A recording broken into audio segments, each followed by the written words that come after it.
Hey, ladies and gentlemen, this is Carmine Sabia for Explain America, and President Joe Biden and Vice President Kamala Harris, they're guilty of a severe dereliction of duty.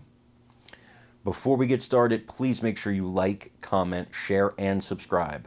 Those little things really help us out, and they help our channel continue to grow. And if you're not watching us on YouTube, please check that address in the lower right-hand corner. It's youtube.com/@explainamerica. When you get there, please hit subscribe absolutely free. It really helps us out. Guys, you all saw the damage done by Hurricane Helene. It's absolutely devastating. And sadly, some of the places hardest hit were Republican areas. Now, it wouldn't have been better if it were Democrat areas by any means. A loss of life is a loss of life. And I want people to be helped regardless of their political affiliation, their race, their creed, their gender. That stuff's not important at a time like this. Actually, that stuff's never important, but especially at a time like this. That being said, you have to start to wonder why there is such a slow roll of aid going to these people, especially in a state like North Carolina that Kamala Harris really needs to win. It makes me wonder why aid has been so slow to get there. And as Fox News reports, it's really an absolute catastrophe. What's even worse is how the media is kind of just no-selling this. They're not even talking about it. If you remember during the Bush administration, during Katrina, they about blamed the man for the hurricane. But in this case, no blame at all for Harris and Biden.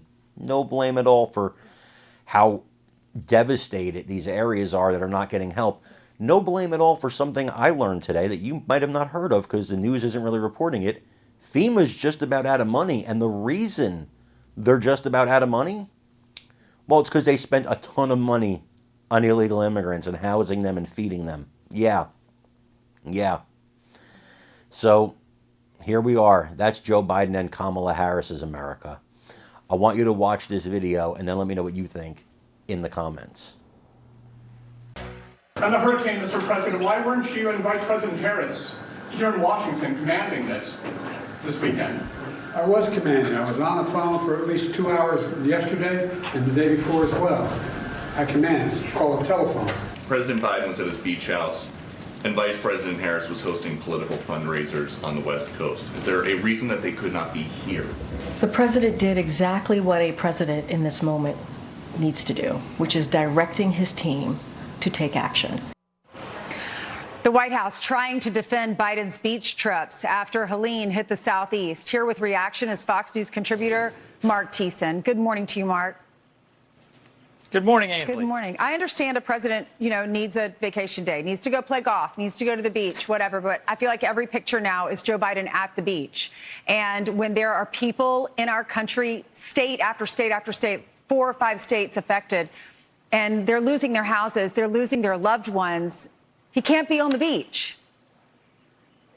Well, he's going to be able to be on the beach as much as he wants in a couple months. So what's the urgency of going to the beach right now? He's in his last months of his presidency. Look, you've got the worst storm since Hurricane Katrina. You've got Israel is being attacked by Iran. It had never been attacked directly by Iran until Joe Biden was president, and now we've got hundreds of missiles raining down on Israeli cities. You've got the longshoremen on strike, and people are hoarding toilet paper again, having PTSD from their COVID lockdowns when we couldn't get basic supplies from the supply chain crisis. And Joe Biden is hanging out on the beach.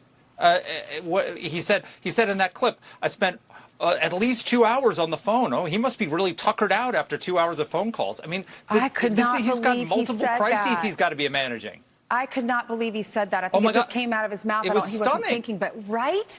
We talked to we talked to a couple that he held onto the tree for 7 hours and he ended up losing his life. Yeah. Another couple yesterday was trapped in a drain ditch all day long. Organs failed, lost his life. Houses completely eviscerated by mudslides. I know. I mean, it's just, and I was on the phone for 2 hours. We need more. And not just on this. He's got literally we're at the verge of a massive Israeli-Iranian war, on the brink of possible war in the Middle East. We've got wars on two continents on his watch happening, and we've got this strike going on. You know, I remember I was in the White House during Hurricane Katrina, and I remember how the left eviscerated President Bush for doing that flyover over Hurricane Katrina because he didn't want to divert the first responders, so he did a flyover, and they used that to show his callousness. Can you imagine if they showed a picture of him hanging out on the beach while Hurricane Katrina was happening? I mean, the way he would be eviscerated for that? It's always been that way. You're absolutely right. And you know what? Inflation, high prices, you're going to work because you have to go to work. We would all love to go to the beach, right? Thank you so much. Great to see you, Mark.